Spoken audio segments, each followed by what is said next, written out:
Yeah. That's funny.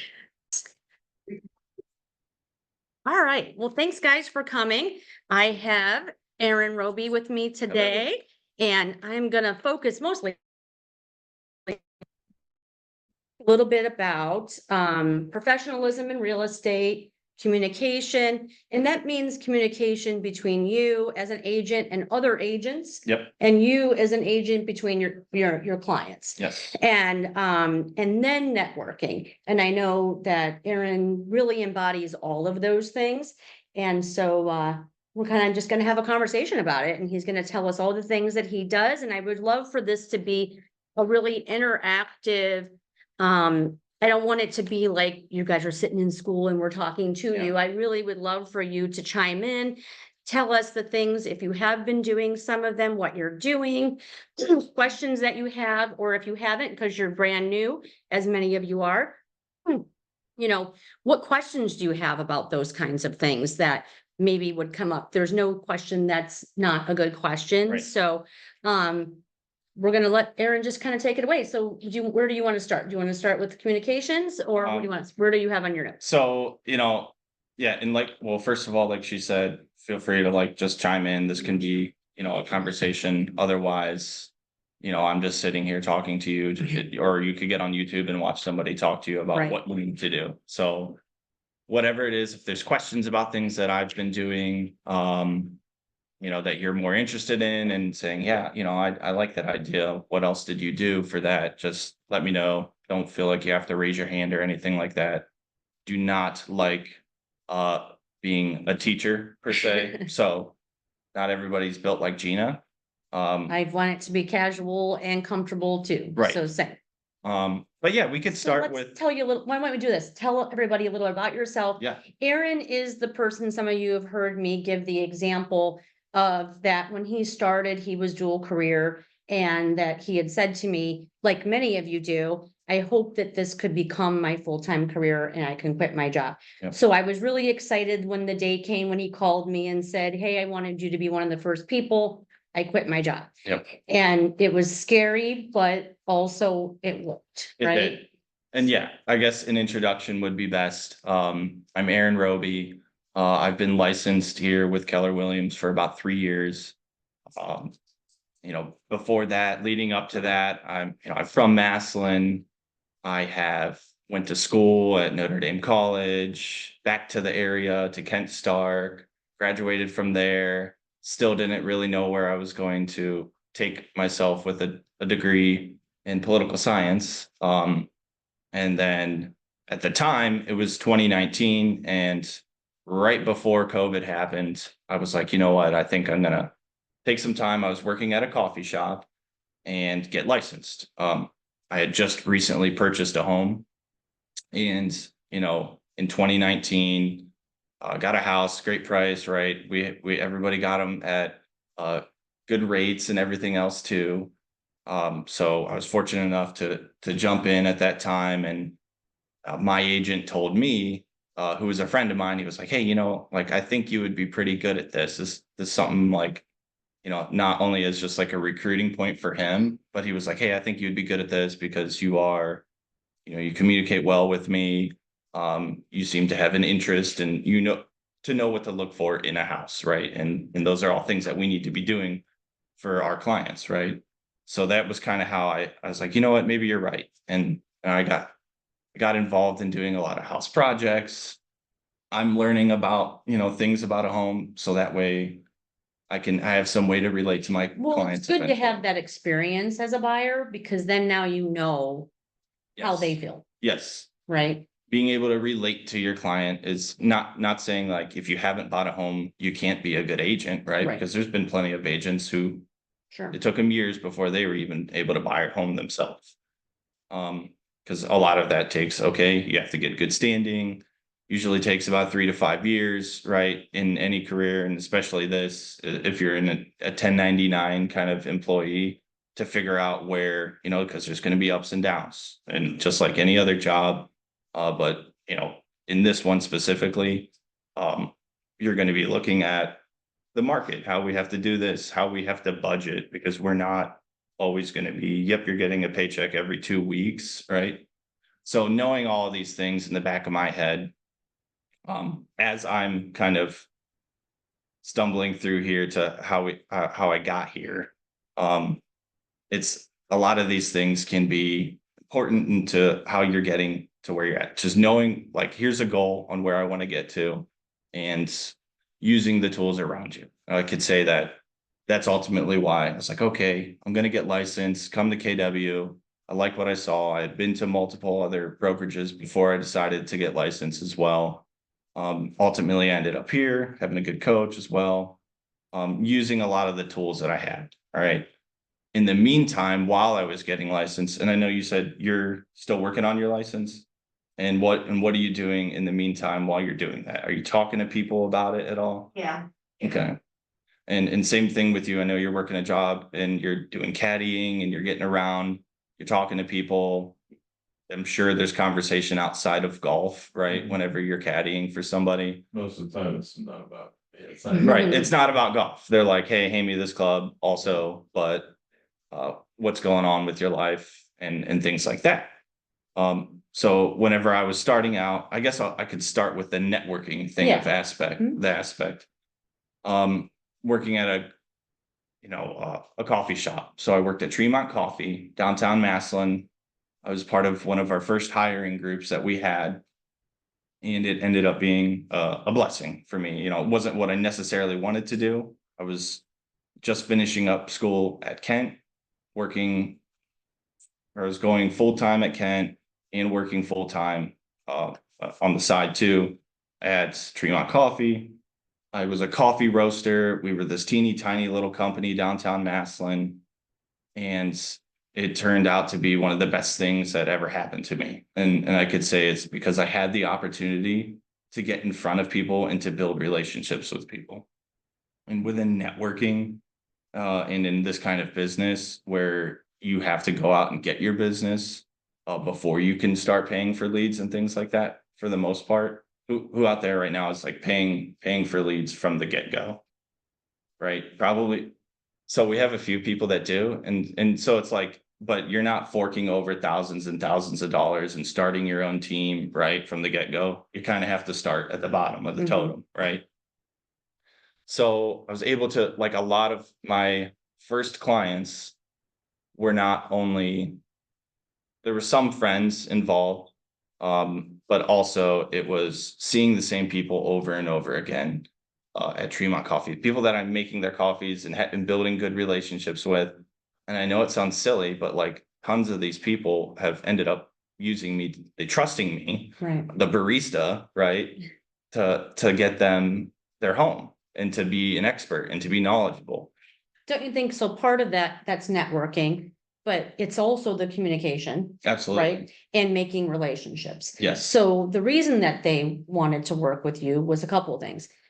That they liked your personality, you talk to them, they Yeah. also like how you make coffee, so Right. believe me when I say, he has all the equipment and occasionally brings it in and we have a little coffee party Yeah. over here. I'll bring my espresso Yes. machine in. And so that's awesome if you all like coffee. But it was also that you talked about real estate, so Yeah. I know, and I think this is a challenge, so, but everyone please chime in. A lot of times I hear this, I'm not sure how comfortable I feel bringing up my other job, which is AKA real estate, at my other job. Mhm. How do I do that without sounding like a pushy salesperson?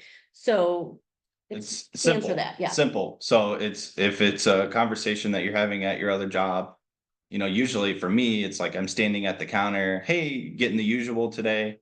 And again, the And you note. have 2 seconds, because this is not something where you're sitting with them in a desk all Right, day, right? You have right. 2 seconds. There's a line of people that are all Yes. like, they're getting ready to go to work and they're like, hurry up, we want our coffee. But also at the same time, if you're building a rapport with that person too. So you're building a relationship with them and they know they know that you can pick up on their tendencies too. So all this kind of connects into how your relationship will go with them with business too, right?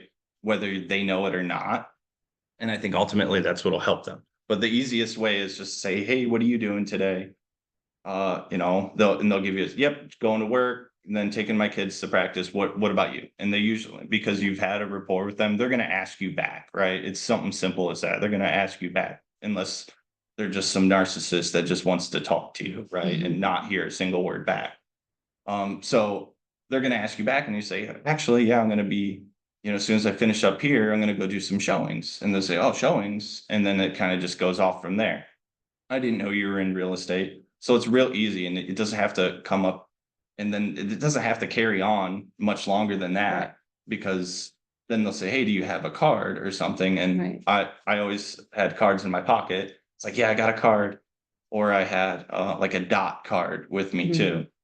But also I knew I was going to see them the next day too. And you planted the seed, Yes. right? You Yep. planted the seed. And the way you handled that was you made them ask you. This is where people feel like it's a challenge to, when I hear, I don't want to sound like a pushy salesperson. That would be like you cramming down their throat that you sell real estate and that you want to help them. When you do it in the reverse, where you kind of bait them into asking you, well, what are you doing today? Yep. Because it's just a natural thing. How are you? How are you? Right? Yep. We all say it, even sometimes not the nice people, right? It's just a natural thing to say. And so even then well, what do you do for a living? And then that comes up. Like, there's just a way of doing it. And by the way, and I know your goal isn't at that one little planting of the seed conversation to get them to say, yes, I have someone who's thinking about buying and selling. So this is where you have to think about your communication skills and how the networking and nurturing of that business. Yep. And I know you're going to tell us more about that. Is this, you planted the seed and then it's on the next time and the next time and the next time that eventually, because going in with hey, Aaron, I just wanted you to know I sell real estate and I wondered if you can tell me if you know of anybody who's thinking about buying or selling. That's what you're afraid of. That's the Yep. conversation that you think sounds pushy because you just started talking to this person. But that's not what you do. You Right. do it the other way. And that's where the scripting comes in, when we practice scripts every other Friday. And that helps you kind of know, okay, I can see that conversation both ways. And what way is uncomfortable is also, by the way that doesn't get you business. Yeah. And it's the way that you're actually more comfortable that gets you the results. However, you have to understand the expectations at the end of it. And if you go into every conversation and every time you pass out a business card, thinking that that person is actually going to work with you, there's going to be disappointment, which is going to cause you to want to network less and less, right? Sure. There's always going to be, to me, it was like, oh, yeah, I'm going to count on this guy. The earlier in your careers, like the more you count on, like, hey, yeah, I think I got a really good lead here, right?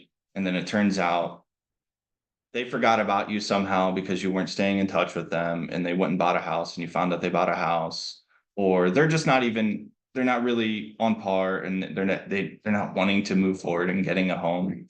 It's like treating leads, like you do have to have good rapport with them, good relationships with them, nurturing them all the way through. And there's ways to do that without being pushy, but just like touching on them, right? And I know that you guys have gone over that and like I'm sure you guys have gone over touch plans and things like that too. Not every one of them. So Okay. they're all pretty new in this Got room. it. So, but definitely people on Zoom, and there's some also really new people on there. But Okay. yeah, we actually have a class later this month on touch campaigns. But knowing that you can't expect anything. Right. It's just like any other business as well. I don't take it personally. I did early on, like I take that business personally, like I found out what people's parents or that you thought would use you or friends ended up going with somebody else. And that's okay. Because there's like thousands of other people out there that are gonna need your help. And you just need to keep that mindset, right? Right. Because you're going on and on and on to the next one. We're trying to do the work that we do now is for future business. We have to understand that. So, and we don't just give up, we have to keep at it. And so that's where the continuous networking, Yep. networking the same people and then branching out in different kinds. So tell us a little bit about what that looks like. So, with being able to network, so at our own company at Tremont Coffee, I decided, I was like, what is a good way that I could do some community outreach that was very indirect? Okay. So there was my meaning behind it, a long run. It was always a long run nurture for me because eventually I knew that it would start to come around. It has to be consistent. You consistently have to do the same things over and over again. You can't just show up once a month to whatever, whether it's scripting, it's like it's going to take months of doing the same thing over and over again. So then you're in a routine, what you're talking about, and the thing is too, in day one in this business, you're licensed and you're supposed to be a professional with that first client that you're helping out. And the first client that you help out might not be a first time home buyer. Right. So they're going to be able to kind of look into you and see what you know. So it's important. There's a lot of factors that go into, okay, yes, you're supposed to be this, even though you don't have experience. But it's being the upfront communication with people is going to be very important. Timeliness, a lot of those things too. But whenever you're showing community networking and you do a community event, that kind of shows to the community, like, we can trust you, right? So at least building a trust factor with people is doing things without saying, hey, I'm going to held an art event at Tremont Coffee. A couple of my friends were artists, and that was one way that I thought that I could tie the community together. I'm doing something for people. And the way that event went was, hey, Tremont Coffee, will you partner with me? Because I know they would, right? I was working for them for 5 years at that point. And they let me have the space for free. One, because it was going to help that local business by doing advertising and saying, hey, on this day, on this Saturday of the month, come in and there's going to be all these different artists here. There was things to entice, to bring people in. We were doing giveaways, raffle giveaways, things like that. So the more stuff like that you can do to engage community, the better it is for you. And people had no idea necessarily up front that who's hosting this event. Okay, Aaron Robey, who is Aaron Robey? Then people want to know, they want to come to you. They want to ask you, questions, whatever it is. And you're just saying, hey, I'm just doing this. So that was one of the first events that I put on. And it doesn't have to be, and that's the point of that, is it doesn't have to be about real estate. Yes. When you're networking with people, it's not just about real estate. It's about getting into a group of people to be able to then get their information. Yep. And have them know, wow, this guy hosted this event and he didn't really have an ulterior motive about real estate. He Right. wasn't here trying to sell us a house. He was really just here to build his database. They Yep. don't know that, but that's Right. what you're there for.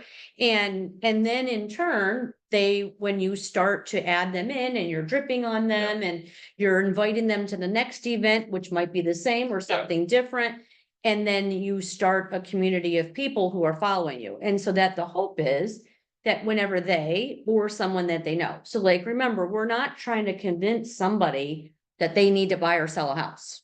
They either want to or they don't. The timing's right or it's not. What we want is their future business, but more importantly, we want them to think of us when they do have someone around them talking about real estate. I would rather have someone's referral any day than to be waiting around just for them to buy or sell. Let's think about how many years that could potentially take. Yep. But we want all their referrals. So when you did that event, that put together a community for you. So Yep. how did you get people's information? So from that, we did a raffle as well. So, hey, just put your name, phone number, and email address on this, and throw this in here. We're going to pick a prize for each one. And so we gave out the raffle tickets for free as well. Yeah. Right. So again, they're not paying for the tickets or anything like that. That way I was able to set up group emails now for any art event that was going on. Yeah. And so all these people are getting the stuff, they're going to it. And then eventually, and that's not even where the business necessarily tied in for me, from getting people's names and numbers off of it, but having these artists that are like, hey, this guy's helping us out. We weren't charging them like a renting fee. Usually they have to pay like a curator and things like that. And these people specifically, this is what they did for their career, right? They're also a 1099 technically. working for themselves, just like I am, running their own business. And so it's like, hey, you scratch my back, I'll scratch yours. If I can help you find locations around Yeah. here, and bring them business, they're going to be happy and they're not going to charge you anything and you're not going to have to pay fees. So they were making money, so they're happy. And it's just the relationship that I was able to build with a lot of those artists. And then we started a whole arts council out of this. So Maslin I had a couple of people approach me after this and were like, hey, do you want to start Maslin Community Art Council? And I'm like, I'm not an artist. I don't know if like this is something you want me to do. They're like, well, can you help us connect us with businesses? Basically, that would be your role. And we started for nonprofit that way. And getting into that. And then now we're helping like hundreds of artists throughout Stark County, either get set up at shows. This is kind of rolled into now we have an Arttoberfest downtown Maslin, and we set up 40 different, vendors downtown Maslin and things like that. So we have large events now and they're all starting to grow and local businesses want to know who's involved with this. It's Aaron Robey from Keller Totally, Williams, yeah. So, and that's, again, I'm not going around like plugging my business or But anything who like knows, that. like, who could know that it was gonna lead to all of that? Right. It could have just been a one and done. It could have been, and then now these artists are starting to reach out to me because, hey, I've been thinking about buying a home and I'm the first person now that Yeah. they're thinking of. And I've sold 3 homes to some of them over the course of this 2 event years. was like, yeah, a year and a half ago, really. So it hasn't been a whole long time into, it takes some of my time, but I know that this is going to build long business over, my career, hopefully, right? 20, And 25 it years. is, but even just in the 3 that you did, it well paid you for your time and then Oh, some, absolutely. completely. Absolutely it did. And getting to be involved and then now I have a reason to reach out to these businesses and have like some kind of communication with them. And they're also willing to say, hey, Aaron, I saw you were doing online giveaways. And that's another way that I can network with people too, is social media is a big part of my business. I didn't have a Facebook page for years, but I was on and off social media, made sure like I'm also presenting myself the way that I want to be to public, right, on social media, because I was probably around at like the beginning of Facebook, the beginning of MySpace and Instagram and all these other things too, where I'm like, okay, I need to make sure all this is purged and clean and not my public image means a lot, because that's just like a house that you're putting up for sale, right? That first photo, you want to make sure you have good photography, right? The first image or the first meeting that you're having with the client, the first impression that you're leaving with somebody, you want to make sure that's a good one. And that's where the professionalism Yeah. comes in. So like, what product are you selling, which is you? Yep. And how do you want that to be conveyed to your clients and potential clients and general public? So what do I want them to see and work with? What kind of professionalism am I selling, basically? Yeah, it's your value to people that you're providing, how you're treating them, how you're talking to them, knowing for them. Honestly, the biggest part for me is that the gestures and the language that you're speaking with them, knowing that you're listening to them, right? Versus you're up here just like I am today, like kind of doing a presentation to somebody. I don't want to bore somebody to sleep. I want to be able to know like, hey, yep, I'm hearing you out. I want to repeating their needs back to people, right? Knowing that, hey, this guy's listening to me. He's not just up here talking. This is what it is. Sign here. And this is our contract. It's like, no, I want to dig deep. I want to find out what your values are, what your needs are, and then repeating those. Like, honest to God, this is like the biggest thing to me. It's like repeating this back to people and they know, and then that's where you can build trust with people, and knowing that their needs are your priority as well. So, professionalism, again, it goes into your appearance too, right? I don't want to necessarily show up. Even whenever I was looking for a house, Nick Remark, he was my agent, and I had happened to have known him beforehand.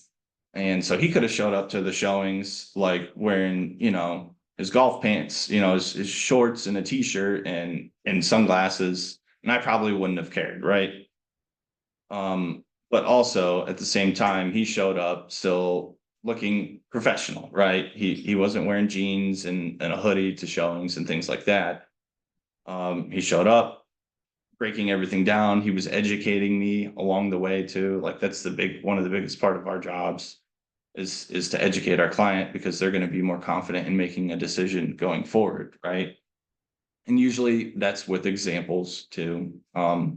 Whether it's your examples or Gina's examples or any other agent's examples, like they want to know typically why you're thinking the way you are. Or what to expect based on when people that I've worked with before have done this thing, this is some possible results from that. Right. And then they can hear you more than just the telling part. Right. Questions. I know I said we wanted to let you guys have a chance to interact. So up to this point, what questions do you guys all have for Aaron about how he's networked, what is communication, about transitioning from his other job or anything that we've talked about? What questions and thoughts do you all have about that? How did you know when to quit your job? That's a Great great question. question. Yep. So it was always, I mean, I went back and forth a lot on when to quit my job. I would even ask my wife, I'm like, hey, like, should I do this? Should I go now? Like, and like, she's like, you're gonna be the one that knows. And it's the truth. Like, you're gonna know when to quit your other job. For me, it was like I had 3 or 4, under contract at one time. And to know where all right, this is where I can delve in, have a good amount of lump sum of money, like legit keeping track of every dollar I'm spending. Like, I'm like, all right, I am not going to spend more than I need. Money that I'm making, I know that it's to pay my bills and to reinvest back into my business, AKA yourself, right? Because you're betting on yourself. And so you have to have confidence, like you're the one that's going to go out and do this. And that's why you have to do all of these things, because no one's just going to go out and hand you any business. You have to go out and get it all. So with like that being said, for me, it was, I had about 3 or 4 under contract at the same time. And I was at, Not his first 3 or 4. no, not my first Yeah. 3 or 4. After, what was it, about almost 8 months, 2 weeks? Yeah, it was closer to a year being licensed before I decided, all right, this is where I'm going to take the lead. Because I was, Consistent. because I had So, at that point, I knew my schedule. Like I set my schedule up to where I was working 4 days a week at this coffee shop, and I would get off at 1 o'clock every day during the week, so that in the afternoons and the weekends I could be available for any clients and go home and do all the things that I know that I needed to do. Whether that's doing my own marketing, getting on Canva, networking with lenders and everybody else. and coming to classes. So Aaron came to everything. Everything, yeah, because I was like, okay, I'm set my work schedule for Tremont around this. So I was like, okay, I want to make sure I can make it to at least this many classes a week. Like, because if you're not learning and you're not getting experience, then you're not becoming a professional. And one You're of the not things that getting- you always came to was dominate your week. Like somehow you were always able to make Mondays work. I feel like. Dominate your week, even though it was more or less just come in and talk about what you're doing versus it being educational. It was, to me, that was the most helpful thing, because at that time we had a lot of really involved agents that were just starting, and we would all get in here and talk about what we're doing, what was working, what kind of transactions we were dealing with, like just talking through it, and you're learning through other people vicariously, right? So you're not necessarily have to make the same mistake to them, Right. to learn from that situation, but you know exactly, okay, this is what I should do in that situation if it comes up. And there's so many of those, and you're going to be learning that for years and years and years. Like you're always going to be finding out something new in a transaction, right? Oh, yeah. Not your first transaction is not going to be like your next one. I remember my first one was like, great, I got it. It was all smooth, and the only thing we needed was like a new hot water tank, and the seller was willing to pay for it, and it was fantastic. Like really happy. And then, you were and then you start running into maybe appraisal problems and Yeah. other things along the way. You're always going to run into something different.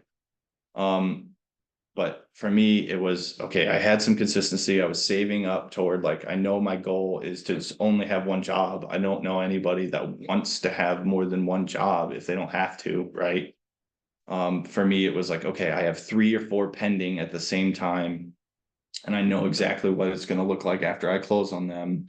And I knew like I was past inspections and past appraisal. So I knew that a lot of these were certainly going to close. And I was also just getting too busy at my other job to where I wasn't able to handle, like I felt like I was like, okay, this is just, I have to go one way or the other. And like, once you make that jump, it's like, okay, yep, I've got these 3 or 4 under contract right now, sold. You have some money, you But have, you were never also really part-time in real estate. no, I still did it full time as much as I possibly Yes. could. So you really worked another job, however, still put a lot of your energy and time into real estate. So that's the main thing when you want to Yep. transition out of another job. You have to spend we all have the same 24 hours, all Yep. of us. That's one thing that doesn't matter who you are, how much money you have, how many jobs you have, or whatever, we all have the same 24 hours. Yep. So you get to decide where that time's going to be spent. And maybe some personal time is the thing that you're going to be the cost of to Yep. be able to spend some time doing the things. So when you're not at your other job, you were here Yep. and you were doing the things that you learned, right? Yep. And networking and coming up with new ideas and going on social media and stepping out of your comfort zone with Yep. things to be able to get busy enough to then say it's time. Yes. And so it's like, it's an accumulation of all those things. And and like communicating with, if, I don't know if anyone's has a boyfriend, girlfriend, or you're married, like it's communicating with your partner too. It's like my wife, at the time was my fiance, but she knew like I'm doing all of these things that we were going to be spending time apart. But like ultimately I'm working toward our goal. So it's like, it would be good for our happiness, right? So there's no way I could carry on working part-time at 2 jobs and then not spend any time with my family, Right. right? On top of that, now I have more time. I'm usually waiting for my wife to, I'm like, hey, when you getting off of work, let's go to dinner or whatever. Like, I'm much happier to do those kinds of things. Because I know I'm still doing all of these things to this day, over 3 years into it, because I know that that's what I have to do, but it just feels like that's the routine you get into. So and every agent's gonna have, like, you don't want to feel like, well, where's my next lead coming from? Once you get into the routine of doing all of these things, like those leads, they're just there, right? They kind of come back into your life because you've been nurturing them. And some of the things are trial and error, like you dip your toe in a couple ponds and see which one's gonna bring you business, but you have to know how long to continue doing that one thing before you abandon it, Yep. right? Yep. For me, that is, the giveaways were working for me as well, and we still do the giveaways. I'm actually, after this, I'm gonna go to the Massillon Police Department and Fire Department, and it's like a hero day, right? So I'll drop off stuff for them and say, hey, we offer a discount for you, $500 discount, or we'll pay for your inspection or something like that too. But it's like not that part, and I'm not going to be there like pitching my business Right. to them. I'm like, hey, thanks for what you guys do for the community. And again, that's just another connection, and it's maybe, I don't know, 20-40 bucks of whether cookies, donuts, coffee, whatever you want to take to teachers, anybody that you can show your respect and to how you're giving into the community, they'll want to reciprocate that back. Well, yeah, when they feel you're coming from a place of service, you're not taking something from them. You're giving them something, therefore you're creating a relationship. And then when you sprinkle in the real estate, Yes. And again, people, whether you're educating them or not, it's like the trust factor with somebody along the way is the biggest part of it. Like, people trusted me. I would say like the biggest random sale that I have, and I guess it's not random, but it was because and I never knew it until they asked me to help them sell their home and buy one too. He was the president of the PNC Bank, in Northeast Ohio. He came in every day, and would buy the same coffee for him and his family, and he was really nice. We just have casual conversation every day, and he was like, hey, because eventually it just led to, what are you doing today? Doing showings. Oh, great. And then the next day he came in. So what's the market like in this? And then he would give me a little bounce back on, because he's bought and sold homes before too, and what his experiences were. And so you're building these relationships with people. And for somebody to trust their barista and, real estate agent at the same time, like he knows that I'm going to be timely and all these things, basically based off of the trust that we've built, right? So whether he knew that I knew everything or not, like he knew he could trust me to say, hey, this is what we're doing. In the transaction, this is what we need to be doing, explaining the things. And it ended up being a great relationship. And then now he is somebody who's an advocate for me as well. He's somebody I reach out to see if they want to do sponsorships and things like that. So it's like those relationships can blossom out of nowhere. You never know who you're going to be running into. It doesn't matter if it's you help the guy with the $30,000 house, but now he wants to get 10 more $30,000 homes, right? So it's everybody. You're still being, building a relationship with anybody, because you never know where business can come from. So what are you guys doing out there? I'll put it to everybody here Yeah. and on Zoom. So tell me a little bit about what you guys are doing. Let's just stick with the networking right Yeah, now. sure. What are you doing to get yourself out there? What kinds of things are you doing to network or to let the people in your world, or if you're not from here and you're trying to grow a SOI outside of that, what are you doing that could bring you future business? What does that look like? Anybody? Good morning, Gina. This is Lakita. Good morning. Good morning. In addition to me working on beefing up my Facebook presence, I have created a business page. I try to make sure that all of my, which it should be, anything about listings, open house, what I'm doing, that I create the post there and then share it to my personal page. So I have had quite a few of my personal friends start following the business page. Something else that I'm going to be doing is to network in some of the social groups that I'm in here in the city. So next week, I'm going to be going to an event for a social organization I'm a part of. And I'm going to work on a little elevator speech, make sure I have a lot of cards, and try to tell the people there also about my business. Awesome. Good. Yeah. And it's always just like slow plugs. You don't have to overwhelm people, right? It's just like talking to people. And then eventually, if you find some kind of connection outside of what your business is, like that's what you want, is just being genuine with people. Well, right, because coffee and art doesn't have anything to do with real estate. No, nothing to do with it. And it was like, honestly, the last group, I think that I really thought of people that were like, typically you want to go after, like there's financial advisors. I know people will say, get a good relationship with a financial advisor, which I still recommend, right? Yeah. And lenders, right? People that are typically just specifically dealing with people that are real estate, but there's so many avenues outside of it that can lead back to real estate that are just worth it. And they're good relationships to have with people too. And it's just part of building community trust too, because if people in the community trust you, then you're the guy, no matter what, or whatever. Yeah. It's like, they're going to want to come to you and say, oh yeah, Aaron, like he's who you want to go to because he helped Jess sell her home and she's in the Arts Council. That's right.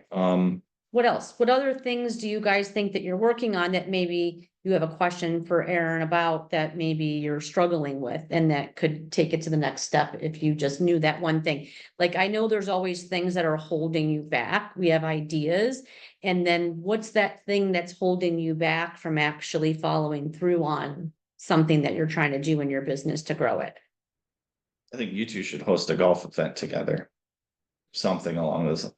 Do something like at 1889 or wherever, like at a simulator place, be like, hey, this is something of, and you could have basically you want to entice, how can you bring people in, right?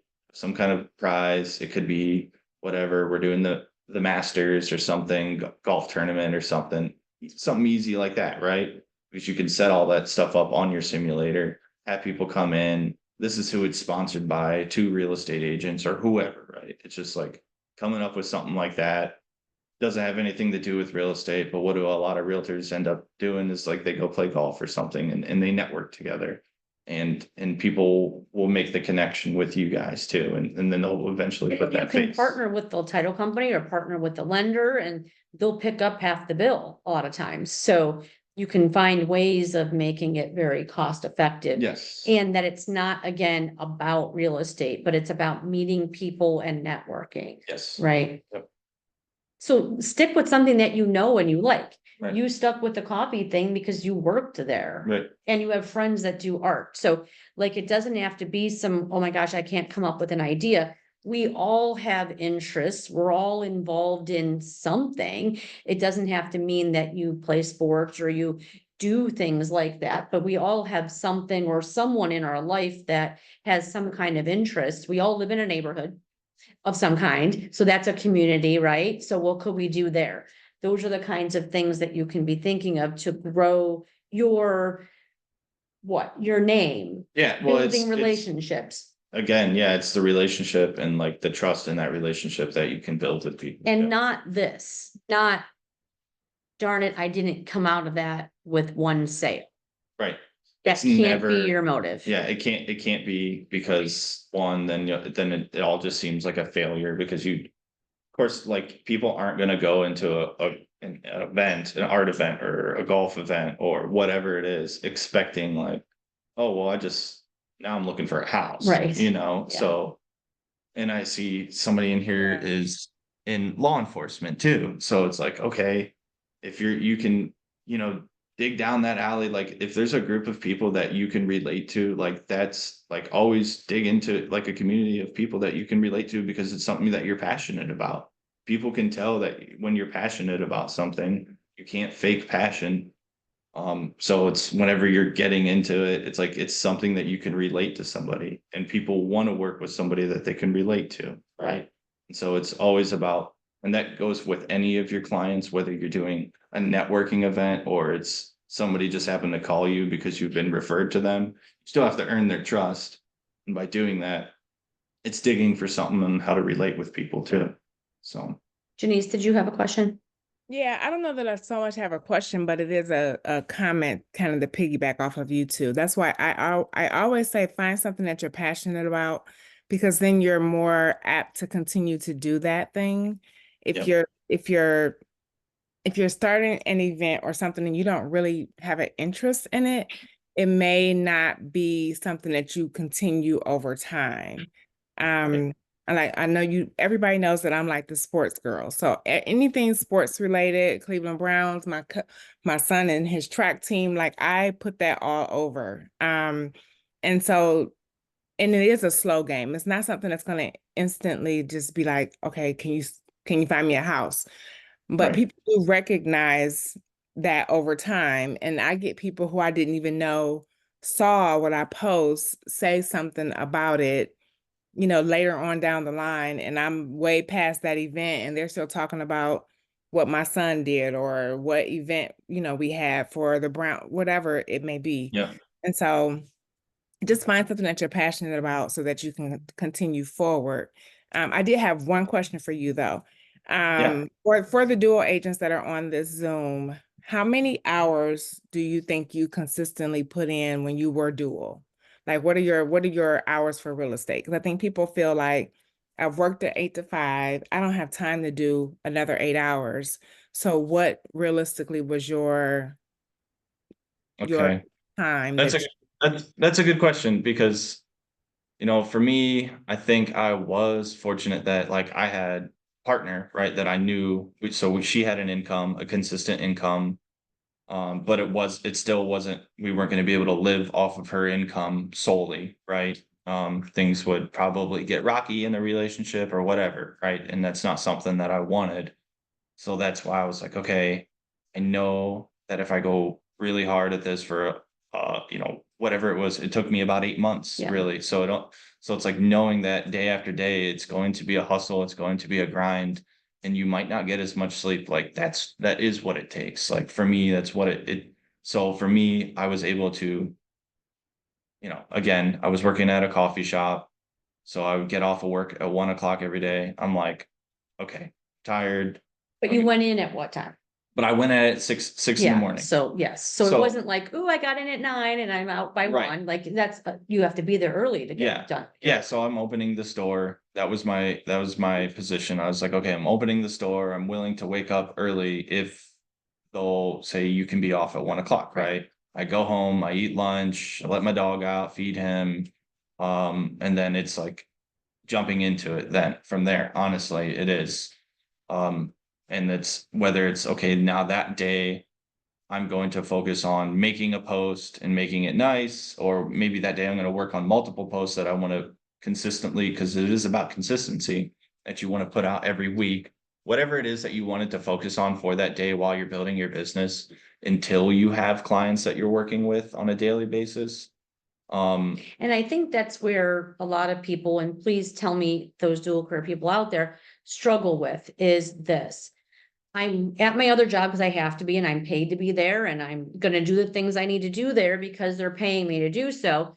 But now that I'm working on my real estate business and I see this, and I'm sure Janice could also chime in on this because we've seen it so many times at all of our brokerages. You are doing things at your other job that you're paid to do like an employee, but then when you're off that job and now you're your own employee and there's no one saying, here's the 10 things to do today and this week. You Yep. do, I hate to say it, guys, here's the bad news. Most of you, not all of you, because there are shining stars. We just don't always know who they are. But most of you do nothing then with the rest of your day in regards to real estate. And a lot of people say this, but I would take an appointment.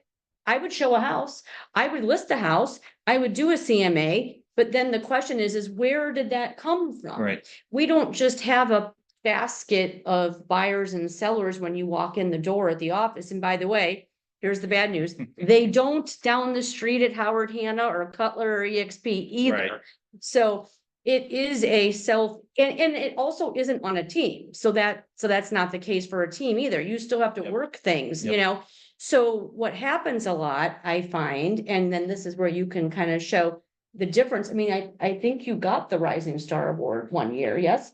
Or Rookie of the Year, there it Yeah. is. Yeah, and so that was because when you were done working at one, you went home and had lunch and fed your dog and your things, but then you didn't say, well, I would work today if I had an appointment. Right. You said, what am I gonna focus on today?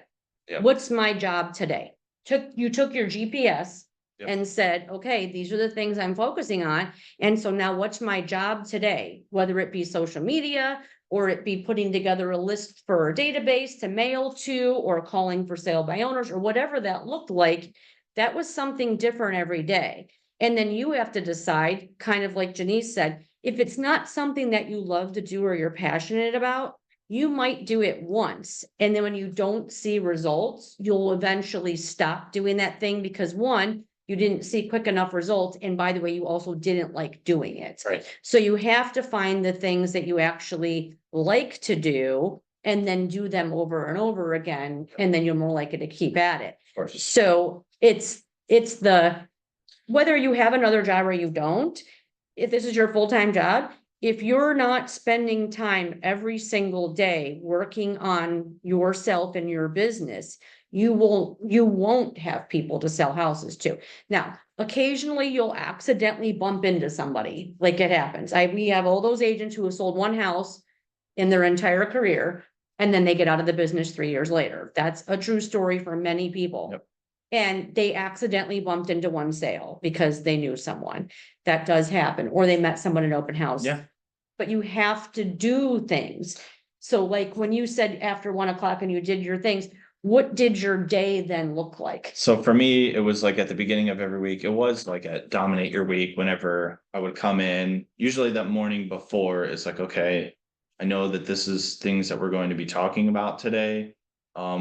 whether it was like what we're doing in business, I believe, like, it's like, Sure. what are you doing in business right now? So, and it was at Dominate Your Week. So it's every Monday for me that I'm setting, okay, these are the things that we need to be doing. This is, okay, tomorrow I'm focusing on this after I get off of work. And really it was like time blocking, right? So I'm getting in there and making sure that I'm setting aside this time. I know my home life priorities, what I have to do as well. And then also setting those expectations, whether I have some clients, because I didn't start off with like, you know, a ton of people coming to me or anything like that. Like, that's not the case. It was like I was building up to that point, right? Just like everybody else. But it was making sure that I'm time blocking, and putting in and educating myself, truthfully, like, because I have to educate my clients. So it's like just sharpening my tools. And part of that was whether it was like whether I couldn't make it in because I had to work on the Wednesday morning for a class. But it was still like, hey, Gina, do you have notes from this? Or I'm talking to other agents, like building relationships with other agents in your brokerage. Like, I'll say that this brokerage in particular, I have a lot of friends here that I've never been afraid to ask questions about anything, whether it was experience in certain transactions or meeting, like setting up a meeting after work, like, hey, I just got off work at the coffee shop. Do you want to have coffee, Mr. Lender? And they can tell me everything that they know that I can provide to my clients. Mhm. So that way, whenever I do sit down and have a buyer consultation, say, hey, here's some programs that I can offer to you. And then this is how they work, and actually know how they work, right? Versus saying, yeah, just talk to your lender, which we're going to defer to them on things as well. But like, we want to Putting understand. yourself in relationships with people that are successful in their field, and it has to do with real estate. Like, if you're Yeah. still focusing on that, Yep. like, what is the bold law? What you focus on expands. Yep. It Well, will. yeah, and bold's another thing that I took as well. So that's another thing that I jumped into. I said, yep, I'm going to take bold. Here's some accountability. Holding yourself accountable at the end of the day is what it's going to boil down to. So if you go home after your first job, or if you've done nothing before it and you work at a bar at night, maybe, like, and if you've done nothing, then expect nothing, Yeah. right? So it's pretty simple. Not unless you're being handed a business, which most of us aren't, right? And saying, here's leads, here's this, then you're not going to go anywhere. You're just going to be stagnant, and you're just going to make a couple sales a year, and it'll be just a little bit of extra money that might not even seem like it's worth it, right? Because why are you wasting time? Why are you going to school? Why are you getting licensed to do something and not really jump into it, right? You want to have your work pay off, and to do that is to continue working in this business. Just not letting things come up that might be discouraging, whether it is, okay, I don't have any business today, I don't have anybody calling me. Right. We all go through that. Janice can also say, 100%. we've been in the business for many years, and I don't always have every moment have buyers and sellers I'm working with. Like, there's slow times for all of us. Yep. Switching gears to communication, let's talk a little bit, because you're really good about the communicating not only with your clients, Yep. but with your title companies, your lenders, and the other agents. So that is in particular the people who either haven't sold any houses or who have sold few houses.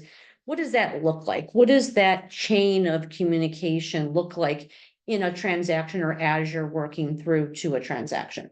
So it starts off with your client. I suppose, like, let's say we're working with a buyer, right? The communication is setting expectations for them, like when I'm going to be communicating with you. This is how the timeliness of things are.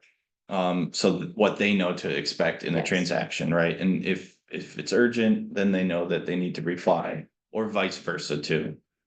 Because to me, that sets a boundary, right? To where that they're calm and they're collected throughout this, because you have to be calm and collected throughout a process, right? Because they're coming to you for your professional advice. So if you're setting the tone and setting the boundaries so that they're not freaking out on whatever we got to go get this house, we got to go see it now, we have to go see this right this moment. So you say, okay, great, let me take a look into it. When are you best available tonight? And then, so communication proper communication to keep them from getting overexcited, because obviously this is a huge, right, transaction for people. This means a lot. For most people, this is some of the most money that they're gonna be spending on anything, right? And I love that you said setting the expectations. So it's so important, whether they're a buyer or a seller, to set proper expectations. And so what that could look like and should look like is this. Let's say you're dealing with a client who is not responsive.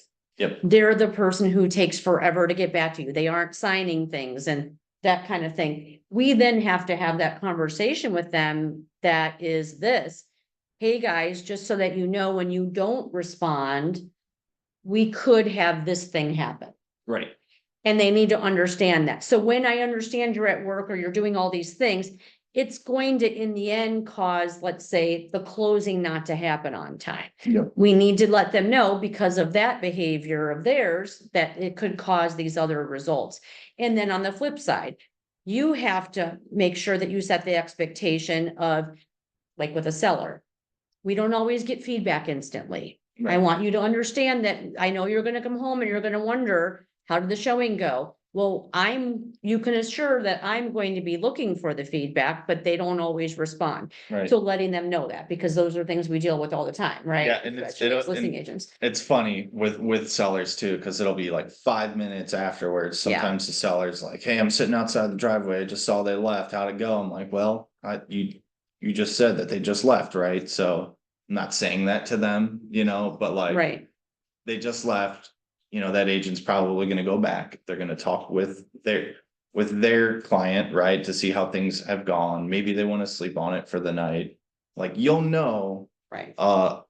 the communication to my seller goes, listen, if they're wanting to put in an offer right now, you'll know tonight, right? But if I don't hear back, by tomorrow morning, that's usually when I'm checking back in with them. Or you can, even on the Showing Time app, you can send them a reminder too. It's just a subtle touch, like, hey, you forgot to send that feedback. Can you give me some Right. feedback? How'd the showing go? And they will be happy to know that we're doing our job, right? Yep. That's who they're rating here. So as long as you're saying to them, hey, guys, I know it's frustrating. We haven't gotten that feedback yet, but you should know that I am trying to get it. Yeah. So that might be something that, as long as they trust and understand. On the flip side, with buyers right now, here's what's happening is we put in an offer at 9 o'clock last night and it's 7 a.m. What do you mean we haven't heard back yet? So again, setting proper expectations. Hey, guys, just want to let you know the agent got the offer and they said we're in multiples and that they'll be looking at them tomorrow at 6 p.m. Like, sometimes no news is still news. Right. I say it all the time. Just because you didn't hear back from a buyer or a seller or whomever, or the other agent, doesn't mean that you don't give them that information to your client. Same with an agent who's hanging on things too. Yep. So those are the proper ways of handling business. And you also don't want to be known as that agent who doesn't give feedback. Right. Be the agent that gives feedback. And we all know who those agents are. We too. absolutely do. It's like, you're like, okay, this guy's gonna come show my house and he's not gonna say a word. Maybe there'll be an offer in the next day, which is also a bad look if you're ever a buyer's agent. To me, you always want to get in communication with the selling agent and say, hey, what's going on? Do you have offers? Is there going to be a deadline? Based off of activity, if you can kind of feel that out, you want to make sure that your client's not missing out on anything, right? Well, don't write an offer and didn't know if there was multiples. Right. Well, and because you want to dig, or do they need time of possession? Right. Or do they need X, Y, and Z? Like, you want to dig for those things to make your offer a competitive offer versus just saying, hey, I think this is going to be a good offer. And as a listing agent, and I know you know this too, we will start to get offers from the same people and you'll start working with some of the same people in the industry. There's hundreds and even thousands of agents out there. However, you'll get to know certain people from transactions, right? And then you'll see their name show up on an offer and you're like, oh. Yep. Or, oh, good. They're an easy person to work with. They're going to respond. They're going to make sure their clients get moving along. So that's why that relationship, and that's where professionalism comes into play too. Right. I want people to see me as an agent that they want to work with because they know I'm gonna be responsive. They know that I'm going to guide my client properly. They know that I'm going to, See the deal through at That's the end of right, the day. yes. You know, then that's the goal. so it's like, I'm helping my seller sell, you're helping your buyer buy. Let's do this together. Let's make both parties happy, right? We're moving together. I'm representing my seller absolutely to the fullest and I have their back no matter what. But I'm also here to tell them, hey, this looks like a great offer, but I've worked with this agent before and they're gonna nickel and dime you on every inspection and we're gonna come down $15,000 lower than this next offer, even though this one's at asking. I've worked with that other one at asking. And they're gonna do what they say they're gonna do because they're gonna honor their contract. Some agents don't honor the contract and everything. So I will guide, like Yeah. I've just very recently, I took an offer that was lower, but still over the asking price, based on the terms of their contract Absolutely. and that agent that I've worked with before. Because I know that. Yeah, don't lose your clients Right. a deal because people don't like working with you. Right, and I'll say, hey, this is, you're asking me for my advice, my professional, like, here are the multiple offers that we have. This is how I would rank them, tell me what you think, and if they have questions about it, and I say, well, sometimes it might come down to how reliable is this agent that I've worked with in the past, and you want to be known for that because they communicate well. Because I know that they're gonna they're gonna have their client turn in their earnest money. Right. I know that they're gonna schedule all the inspections on time. You know that they're gonna do all the little things that we've learned in school, like to do all those the way we're supposed to do it. Because at the end of the day, I'm not here to to mess around with people that don't take this seriously, because you're supposed to be here representing people on some of their biggest transactions of their life. And whenever you see somebody is a little bit unprofessional about things and the way they operate or the way they communicate or present themselves, like ultimately that's what rounds you into a good agent. And if I'm not getting any of that back, then you're not going to find yourself in the business very long. And as a dual career person, I would say this, it depends on the other job that you have and how flexible it is with you to be able to communicate even via text. But if you have a job that you just cannot, you cannot negotiate this transaction or this repair, then you better find somebody else in the office who's willing to help you during the times that you can't. Yep. Because it will be, your client will suffer because you chose. Because remember this, we didn't go out there at your other jobs and recruit you from that job into real estate. Right? Like at no time did myself or anybody here come to you at a job and say, hey, you're so good at this job, we thought maybe you should come also and do real estate. Like that never happened. You guys as grown adults decided, as a person who has a full-time job or a part-time job, that I also want to do real estate, whether I do it part-time or I do it eventually to be my full-time job.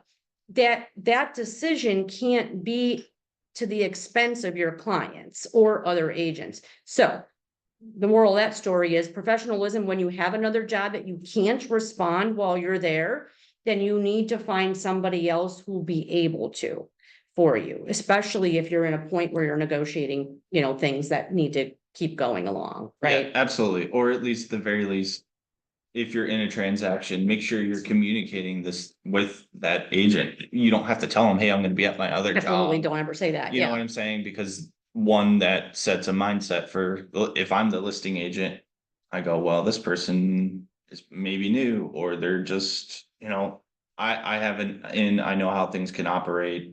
Whether it's outwitting the other agent in something truthfully, and just going on from there. But what you can tell that agent is saying, hey, I'll be in an appointment up until this point. If I don't respond, you can expect an answer from them. That way, that selling agent can tell their client, hey, they're going to be able to get back to us at X time. Right. So it's setting an expectation through your communication with people. So that way you're still being professional, saying, well, hey, I told you this is whenever I was going to be able to get back to you because I had a prior engagement. Like that's all you need. That's all needs It's to be said. always this. What do I always tell you, Mason? I'm in an appointment. Yeah. It's never, I'm at my daughter's wedding. They don't care. Yeah. I'm having a baby. Yeah, they don't care. I promise they don't care. My granddaughter was being born and I was on the way to the hospital and I had a client who wanted to write an offer and he actually said, I don't care. Find someone who can write the offer then, which is what I had to do. Like they didn't care. I've learned the hard way many times to think that we're in a relationship with this person who's our client and they like me Mhm. and they're gonna understand that I'm on the way to the hospital, my granddaughter's being born. No, they don't, because it's disrupting what they need. Yeah. And so it's never anything personal. When you think they're gonna feel sorry for you or they're gonna be happy for you because you're doing something, they will not. So it's always, I'm in an appointment, no matter what. I'm in an appointment, I'm in an appointment, I'm in an appointment.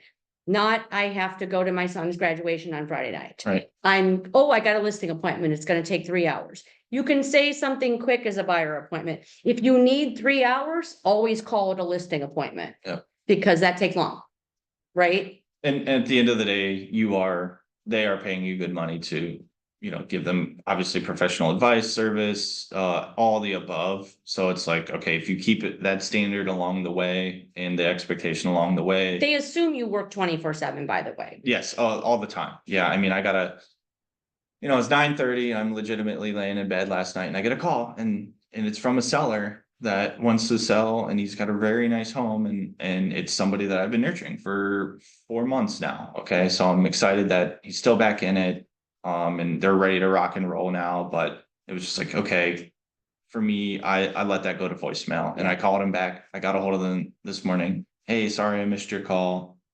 I can take a call at any point today after this time. And he said, Yeah. great, thanks. Sorry, I called you so late. So that kind of sets that expectation there. It too. does, because if you always answer at a time that maybe is inconvenient for you, that doesn't mean 1 in the afternoon. Right. It means That's working 6 out. AM or 10 PM. If you always respond and always answer, then they will always expect you to. Yeah. And then you're thinking, gosh, I'm talking when I can't all the time. And now this one time that I didn't, now they're mad at me. You've opened the door Yes. for that already. And so they know, okay, well, you did get back to me whenever you rolled out of bed Right. and to use the bathroom at 2:30 in the morning that one Right. time.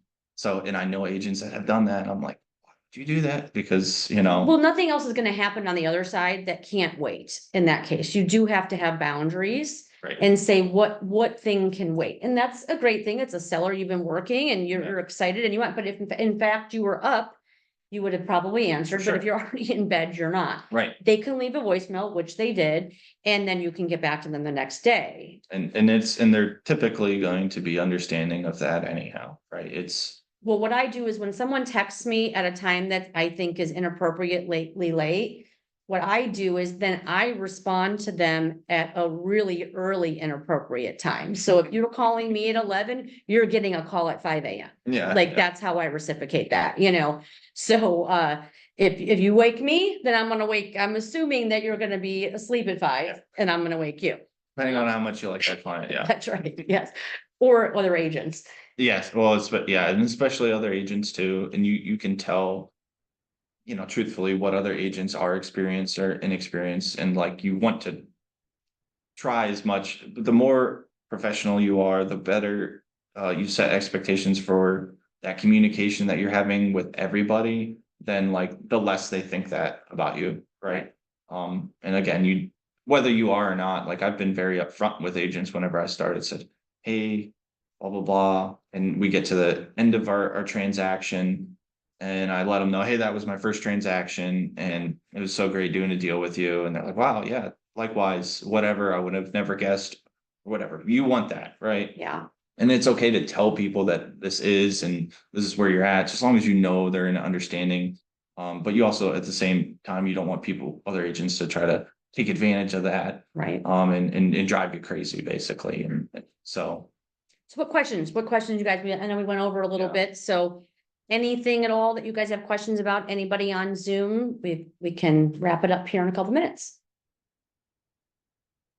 Get involved in networking if you don't have any questions, just whether it's just something that you are passionate about, try it and try it again. Okay. Especially if it's something that you like or you're comfortable doing, and like getting involved with friends and family, setting things up. There's ways to think outside of the box here. Let's see if you've had some questions here. Oh, okay. Okay, yeah, absolutely. You could shoot me an email. Sorry, we're just looking at this text here. Okay, Awesome. but yeah, I will, let's see, She had to get off. So, got it. so yep. So we I'll could send expect an out my email address or You something. want to put that? Well, he's gone already, so I'll go ahead and put it in the Okay. chat. But So, yeah, if you have questions, feel free to reach out. Like I do want to help everybody as well. If you have any questions or whether it's on writing an offer or what legitimately, like if you have questions, feel free to ask me. Would You you know be- what? You know what I would know everyone would love What's that? to get to shadow an appointment. Sure, absolutely. If you wanted to Yeah. shadow me on a listing appointment, come holler at me if that's something you want to do. I definitely have a way that I do everything. It's very particular. A lot of it has to do based on people's personalities too. Like I try to, there's a platinum rule. You know about the platinum rule, right? I'm sure I do. So the golden rule is to treat others as they Hmm. would treat you. Okay, our platinum rule is to treat others how they want to be treated. Yes. Right. So when I go into an appointment, everybody's going to be different. Like it's like you're going in, you're meeting a stranger, right? You're just walking into somebody's house and you don't know exactly how they're going to react to you or to your personality. A lot of it is, and I'm sure you all had to take the disc, right? So that's also a very important thing too, to learn and to hammer home on and to really mold yourself. Like at the end of the day, I'm going to be who I am, right? But I'm also going to, the way I'm wording things, questioning things, whether I'm direct or indirect, like this is all part of reading the room, right? And seeing how like I can build a relationship or how can I connect with you? How can I figure out what I want to know without maybe necessarily asking you to? Because that'll tell me how I need to do my business and how I can help you out. What are their motivations and things like that too. So yeah, if you ever want to come shadow me, feel free. Maybe I just let me know when your next couple appointments come up Okay, and then I can put it out there to the group. okay. I want to say, And I know- probably have one tomorrow, I think too. Oh, do you? Yeah. Okay, because I know that's one of those things. Shadowing is one of those things where it just comes up when it comes Yep. up. That we don't just have, okay, let me open up my book and I have a whole week next week of appointments. I usually They know, happen when they happen. I usually know 24 hours. Right, or so, exactly. But Yeah. yeah, I can tell you for sure, absolutely, when I get appointments Yeah. and you can throw it out into the chat and stuff like that. That would be awesome. Cool.